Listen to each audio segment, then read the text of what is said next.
वालेकुम। ए जरा बयान सुनो जी।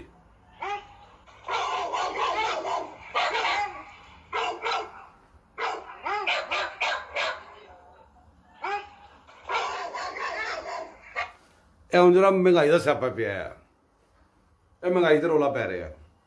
ਇਹ ਉਹਨਾਂ ਦਾ ਉਸ ਭਗਵਾਨ ਦੇ ਚੇਲੇ ਰੌਲਾ ਪਾ ਰਹੇ ਨੇ ਜਿਹੜਾ 2-2.5 ਸਾਲਾਂ ਬਾਅਦ ਪਤਾ ਕਿ ਕੌਮ ਨੂੰ ਕਹਿੰਦਾ ਸੀ ਇੱਥੇ ਕੁਛ ਮੇਨ ਸੋਚਣੇ ਲੱਗਾ ਔਨ ਆਫ ਕਰ ਦਿਆਂ ਮੈਂ। ਯਾਦ ਹੈ ਤੁਹਾਨੂੰ? ਇਹ ਉਸ ਬੰਦੇ ਦੇ ਪੈਰੋਕਾਰ ਰੌਲਾ ਪਾ ਰਹੇ ਨੇ ਜਿਹੜਾ ਕਹਿੰਦਾ ਸੀ 3 ਸਾਲਾਂ ਬਾਅਦ ਕਿ ਮੈਂ ਤੇ ਰੇਟ ਸ਼ੇਟ ਘੱਟ ਵੱਧ ਕਰਨ ਵਾਸਤੇ ਆਇਆ ਹੀ ਨਹੀਂ ਹੋਇਆ। उससे अंदाजा करो, इन्होंने पुछो कि जो महंगाई घट करानी आप सवेरे कर देने। 25,000 अरब IMF तो लिया तो इस तो वध ए गोगियां शोगियां बोगियां सब लुट के लै गई ने। पैसे दो वापस, हिसाब दो कि की किता जे। ए गल करो किता की जे, रौला ना पाओ, दसो की किता ते पैसे वापस करो।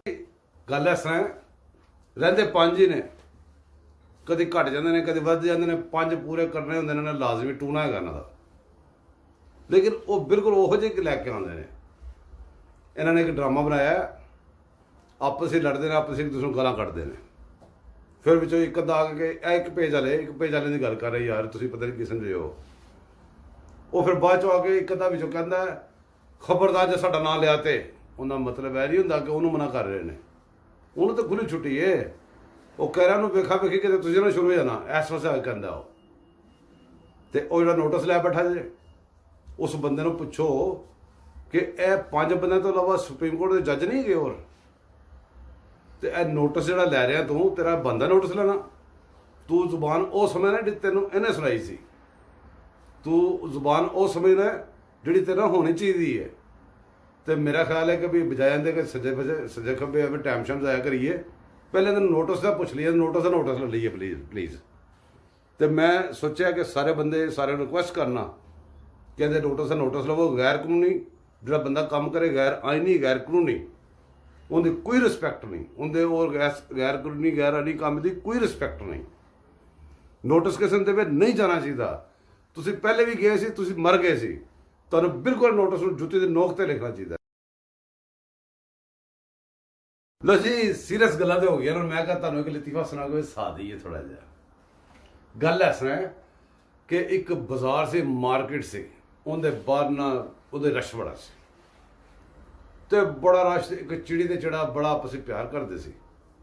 वो किते मार्केट गए तो चिड़े ने कहा चिड़ी नूं कि भी देख तैनूं को उत्थे छड्डणगे बंदे ते मैनूं बड़ा चंगा नहीं लगदा ऐसा, तो बेहतर है कि तू इत्थे खलो ते मैं जाना।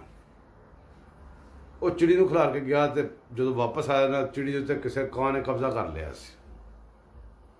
तो होर उहदे कोल चारा कोई नहीं सी, बड़ा नशा भज्या, बड़े तरले तरले उन्हें पाए। खैर वो जनाब जी कोर्ट ते चला गया,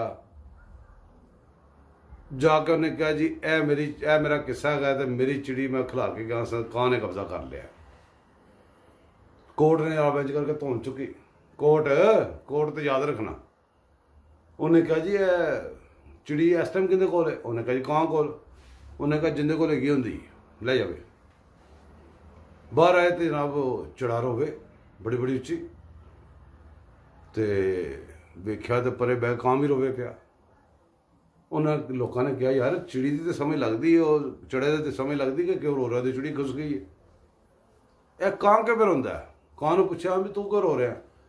कहते यार चिड़ी तो मिल गई है, ना मेरे काम की ना गल ना कोई बात, लेकिन मैं रोआ इस गलों रहा कि इहो जिहे फुद्दू जिहड़े जज मैनूं दोबारा नहीं मिलने।